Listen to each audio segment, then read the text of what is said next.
we have had this trilogy of looking at our foundations. And our foundations, we've been looking at our foundations in the past. What are the things that are our foundations at the very start of our lives that have been maybe put into us, and how can God build on those? They don't have to be, those things in our past don't have to be things that disqualify us. They can be things that qualify us. And that's what God would say about the things that happen in our past. They qualify you. They don't disqualify you. And then we've been looking at the present and how to be in the present. How do we live fully in the present, fully alive? What are the foundations of living alive today in the present? And so we looked at that last week. And today we are going to be looking at the future and what are our foundations as we walk on and as we walk into our future. So of course everybody will have different thoughts about their future as we're sitting right here.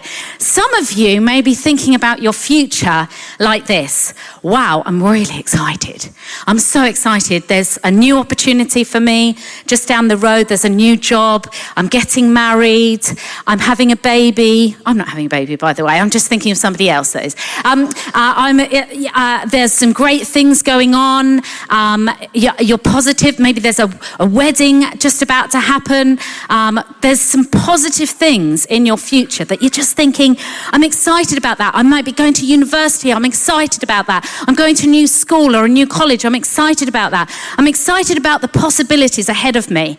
And then there are some people, I guess, here that are thinking, I'm not that excited really about what's going on. I'm not really that excited about the future. Don't really know what's going to happen. I'm sad about some of the things that are going on.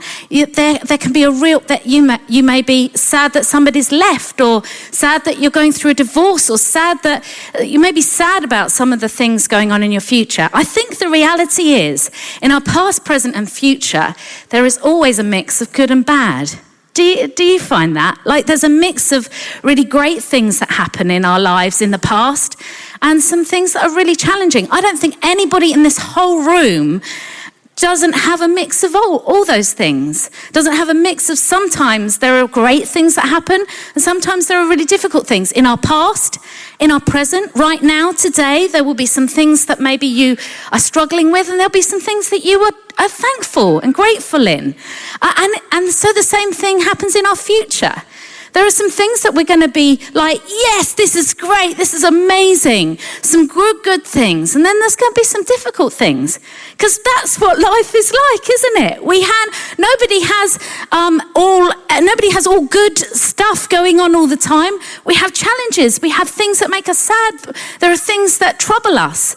And so as we walk into the future, we have a sense that both of those things will be going on. I love it that in Jeremiah 29:11, I know that lots of you will have this ingrained on your, minds, but it will be for. I haven't. I don't need to look at it now, don't I? Okay. For I know the plans I have for you, declares the Lord. Plans to prosper you and not to harm you. Plans to give you a hope and a future. That's what it says in the Bible. Whatever you are feeling today about your future, God says there's a good plan. I plan to prosper you. I plan to give you a hope and a future in the good things of life and the bad things of life. That's what God says. Now, one of the things I find really interesting is that one of the things I've learned in life is that there are always things that end in life, aren't there? All the way through life, there are things that begin and there are things that end. And sometimes I have a bit of a bad relationship with endings, a bit of a bad relationship with things that stop in my life, because maybe I don't want them to stop. Maybe I didn't want them to stop in the first place. But things like there's always always stuff that is ending. So, for instance, when you get married, that's a really great change. Well, I hope it is for everybody. I hope nobody's thinking I don't want to get married, but that's a really positive thing. But even when we are experiencing positive change, there's often grief that comes. So what's the grief that comes when you're getting married? You have to think, well, my life's not going to be the same again. I'm going to have to, I'm not going to be able to do exactly what I want to do every day. Life will change. My friendships may change. There may be some loss, even in some of the good things and the good changes that happen in our lives. And so with every loss, with everything that ends, sometimes we can think, oh, I don't like it. I don't like things that end. But coming to terms that things naturally end sometimes in our life is a really good thing. Sometimes our jobs end. Sometimes marriages end, and it's devastating. Sometimes children move away to another country or another place. We have all sorts of different endings that we have to embrace. One of the things that I was remembering, so, when you have children, it's just a never-ending process of letting go. All the time, and another thing ending, another thing. And I'm sure that loads of you are sitting here today where some of you are going on to secondary school. There are things that are ending for children and for families here. And some people are going to university. There is ending that is coming your way. I can remember when I had my 4 children at Summerley School, and we live opposite Summerley School. So I, for years and years, used to take my children to Summerley School, and they would be having a great time there, and it was quite close to me. I remember the day that Rosie was going to leave Summerley School, and I remember sitting in my living room, and I could hear the children playing outside in the playground. And I can remember thinking, life is never going to be the same again. I'm never going to have all my 4 children in that safe little lovely village school. I'm going to have to do secondary school now. And I can remember just crying. I just cried at the thought of that life was never going to be the same again. And I would have quite liked my life to have stayed there. But life doesn't stay there. Life doesn't. You have to say, that's ended. That season in my life has ended. I didn't really want it to end. I didn't really like it that it's ended. But it's ended.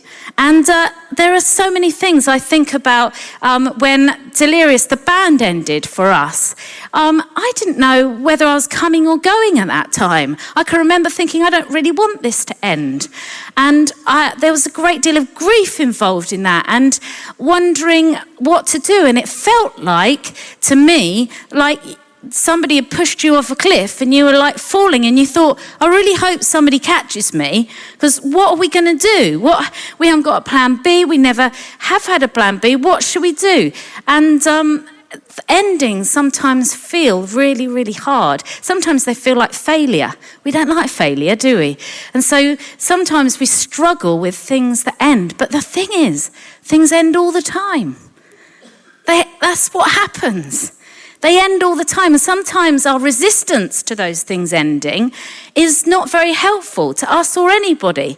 And one thing that I've learned is, I've got to get used to things that end. And I've got to, how do I embrace those things? So some of the things we do when things are ending, we can minimalise them. Oh, well, it's only Australia, not very far, or we can minimalise it, or we can sometimes deny it. No, it's not happening. No, that's not going on. Let's just deny it. Let's distract ourselves. Let's not think that that's going on. We can sometimes start blaming somebody else. Well, it wouldn't have ended if it hadn't been for you and what you did and you and you. Sometimes we can blame ourselves. It's my fault that this has ended. It's my fault that this is coming to an end. We can blame ourselves. There's so many ways that we can react when we can rationalise, we can distract ourselves, we can avoid it, we can deny it, we can blame others, and we can become hostile. But one of the things I think is really good at looking at things that end, whether that be a job, whatever that may be, is to say, okay, first of all, I'm really curious about what I'm feeling right now. Instead of denying it or pushing it down or thinking that it will go away, it's really good to think, what am I feeling? Why am I feeling? Am I feeling a bit insecure? Am I feeling grief? Am I feeling sad? Look at those things and then you feel it. You feel the pain. Sometimes you feel the pain of something ending. It's all right to feel the pain of that ending and to say, I'm in pain. That hurts. It hurts that that's happening. But then somewhere along the line, sometimes we have to forgive, sometimes we don't, sometimes it's not about forgiveness. But sometimes we have to forgive and we have to let those things go. We have to let things go and we have to surrender to God and say, do you know what? I didn't really want that to end, but it has. And I don't really know how to make sense of that, but I'm saying, I'm just surrendering God to you. I'm saying, God, I just surrender that to you. And so we learn that things sometimes end. Every single ending, I know this feels a bit cliche, but every single ending, there is a new beginning. Every ending that happens in our life, there is always, always a new beginning. Every ending is the chance for a whole new set of possibilities, a whole new set of things happening. You may not even want a whole new set of things to happen, but every single ending means something is going to change. And that something doesn't always have to be bad. That can be really, really good. After every death, there is resurrection. Every single death, physical, every death that we encounter, physically, mentally, spiritually, what happens after death? Resurrection. That's what God does. He resurrects things. He brings things back to life. He says, you thought it was dead, but here you go. It's a brand new set of things that are going to happen. And so I pray that we become really good at ending things sometimes, not frightened of that. There are sometimes that things will end in the way that we are in church. Things end and we take on new responsibility, but that is good. And let's have a good relationship with that. Now, we were looking at Joseph, weren't we? So we have got, looking at Joseph's story, we're looking at the beginning of his story, we're looking at the middle of his story. He's been in prison, he's had a terrible time. And so there's Joseph in prison, and then he has, this baker has a dream, and the baker has a dream and basically means the baker's going to be let out. So the baker comes out of prison and starts working for the king again. Now Joseph said to the baker, when you get out of prison, can you tell the Pharaoh about me? But do you know what? The baker forgot. He was caught up with being freed and everything and forgot to say anything about Joseph. Well, a few years later, Pharaoh has a dream. Pharaoh is so troubled by this dream that he says, I need somebody to tell me what the dream is and what it's all about. Nobody could, except for the baker remembered. There was a man in prison. He told me my dream. His name was Joseph. Joseph had all this time been in prison, been in the pit, serving in the best way he could. And so he's brought out of prison and he tells Pharaoh his dream and he tells him what the answer is, and it is that there's going to be 7 years of famine and there's going to be 7 years of plenty. And Pharaoh is so excited by this, he promotes Joseph. He's second in command in the whole of Egypt. Joseph has made it. Joseph, the end of the story is good. He has gone from the prison to the palace and things are brilliant. And then, of course, he has to have wisdom, and then he says, this is what you need to do, Pharaoh. You need to build loads of barns, and during the 7 years of plenty, you need to stock up, and then during the 7 years of famine, we'll be fine. So during the 7 years of famine, what happens? His brothers, who have chucked him out years and years ago, come back. They need food. And Joseph and his brothers and his family are reconciled. The ultimate great end to a story happens with Joseph. And what I want to really talk and look at from that is that Joseph, he had a new authority coming out of that prison.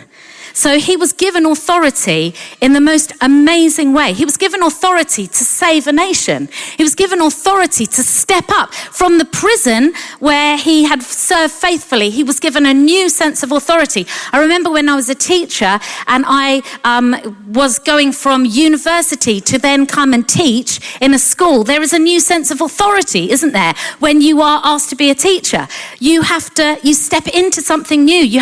There's a new sense about it. And so when we step into our future, sometimes we need to step in with a new sense of authority, a new sense of what God is saying to us, a new sense of what he is speaking into our lives and giving us permission to do and permission to walk forward in. And so we want to walk forward with a new authority, just like Joseph did. I think that it's fascinating, isn't it, that we sometimes say, God is in control. And there is a sense that God is sovereign. He is definitely in charge of everything. But God is not in control of everything that happens. If he was, there wouldn't be Syria right now. If he was, there wouldn't be so many things that happen that are so bad. Because what happened is, at the beginning of time, God said, listen, I'm going to give you control. That's what free will is. God said to each one of us, right at the very beginning, I'm going to give you control. I want you to freely love me. I want you to make choices. I'm giving you some control.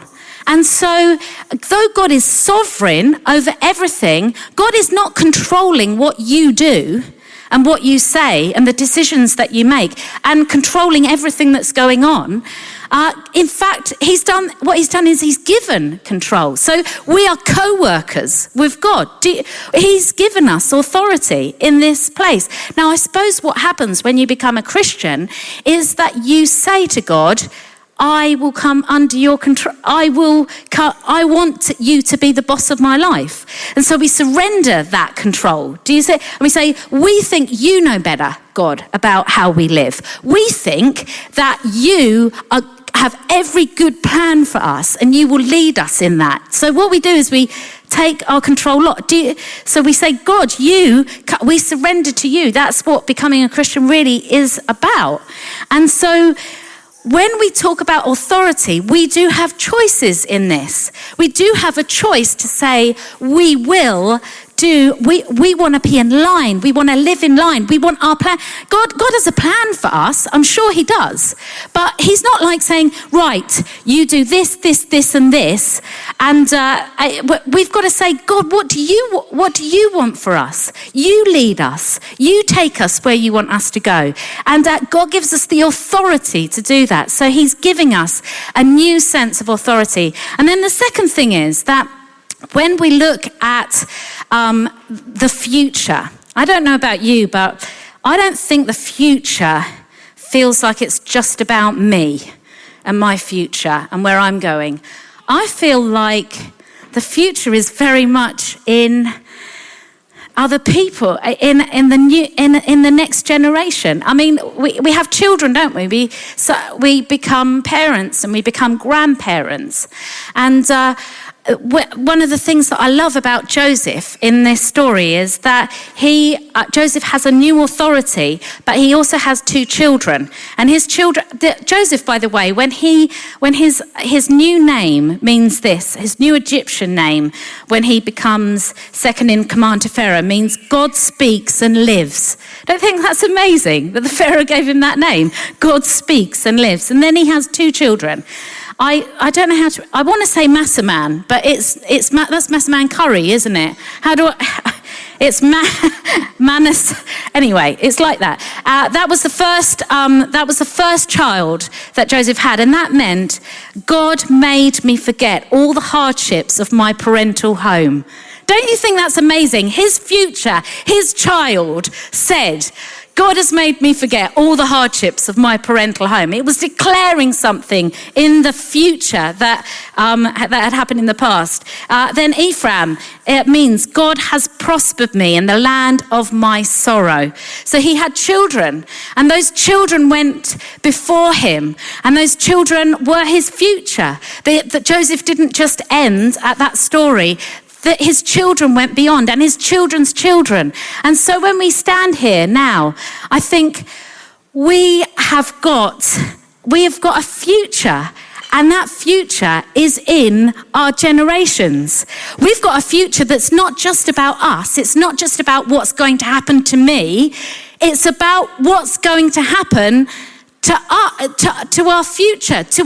Our future is our children. And I don't even mean that by your physical children. You may not have any physical children here, but that doesn't matter. It's still about the generation that you are involved in raising up. Whether you've got children or not, it doesn't matter. Whether you've got children here or not, you are involved in raising up a generation of people to go beyond you, the way that you've ever gone beyond. That's the exciting thing that we're involved in. That's why the future is great, because there are two sorts of games. I was listening to this guy talk about, and he said there's the finite game, and the finite game is like cricket, where you have rules in a finite game that there's a winner at the end, and there's just players that play. That's the finite game. And then there are infinite games, and those games don't involve one person or one player. They involve loads and loads of different players, and they go on over time, and there's not a winner or a loser, because sometimes you win and sometimes you lose, but you keep going. That infinite game that keeps on going. We're not involved here in a finite game, everybody, that you win at the end. Or we talk like that. We're involved in an infinite game that is going to go on for history, generation after generation after generation. What we sow now, we will reap in 50 years to come.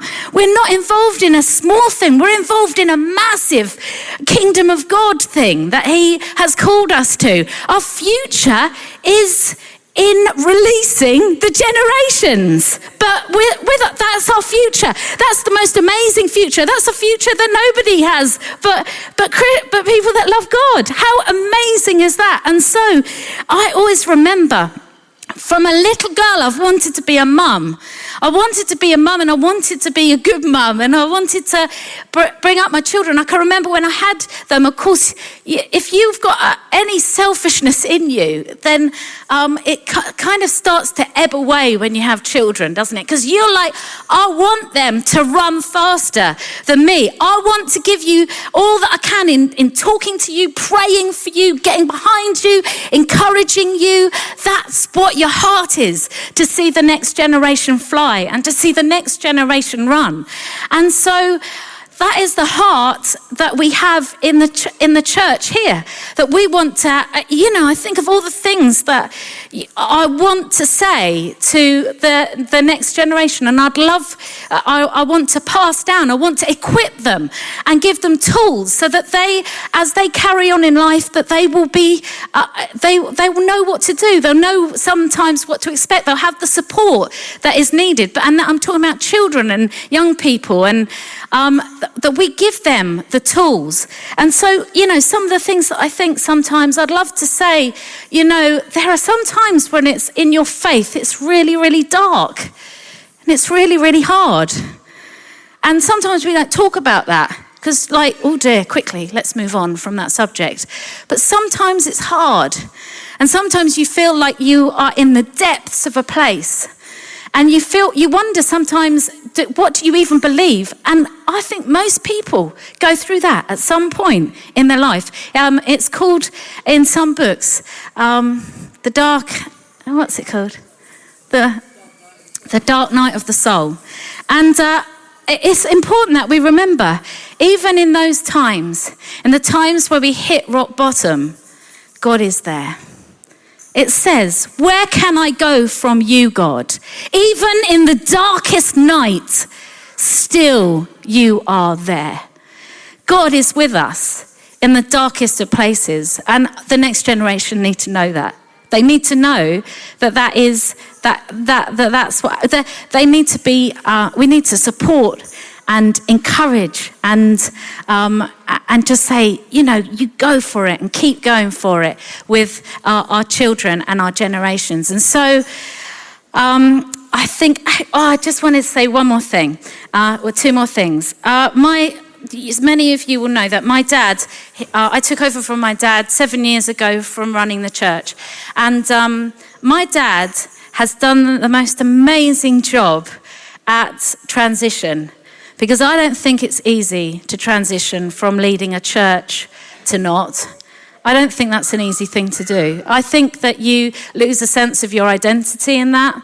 I think that, can you imagine the emails that used to come your way? You might be glad that some of them don't, but that when you walk into a room, you were the pastor. People had a different relationship with you. There's a different feeling about it, and he's had to let that go. He had to let it go in order to enable me to run. And he's done an amazing job at doing that, because sometimes I'm sure that he wants to say things. I'm sure he wants to say, well, I would have done it like this, or, I'm sure that that's what he's at. But he doesn't. He says, keep going, Becca. Go on, you keep going. And, most transitions don't happen this well. Most transitions don't. The ones that I have heard of where people transition, the pastor either has to leave or else he causes a real rumpus in the church, really causes trouble. And that I'm grateful, so grateful that I had somebody that said, go on then, you run now, your turn, go on. And he didn't stop me. And I'm grateful for that. And so when we want to see our children, and we want to have that heart that says, you go further. Go on, you run further. We want to have that heart that says, you're our future. And we want to see great things happen. I love this verse, and I'm going to read it. Because wherever you are in your life, I think this is absolutely brilliant. It says, it's Isaiah 46, it says this: I've been carrying you on my back from the day you were born, and I'll keep carrying you when you're old. I'll be there bearing you when you're old and grey. I've done it, and I will keep doing it, carrying you on my back, saving you. Don't you think that's an amazing word for us all today? God, in our future, will keep carrying us on his back, saving us. Never stop. He'll never do that. He'll never stop for all of us. He keeps carrying us.